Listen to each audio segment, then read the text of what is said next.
করতে হবে। ডাল রান্না করব, রসুন পেঁয়াজ টমেটোর তড়কা লাগিয়ে ভাত বসিয়ে দিয়েছি।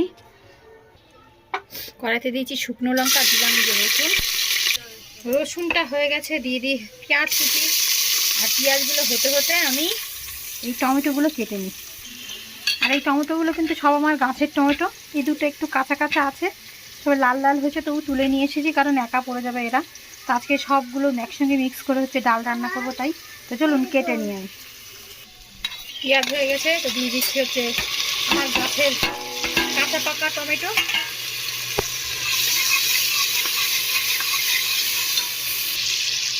দেবো পরিমাণ মতো হলুদ, সামান্য হলুদ দিলাম, আর একটু লবণ, ব্যাস। আর দিয়েছি ওদিকে শুকনো লঙ্কা ফোড়ন। মশলাটা রেডি। আর দিয়ে দেবো ডাল, রসুন ডাল দিয়ে গাছের টমেটো দিয়ে মুসুরির ডাল।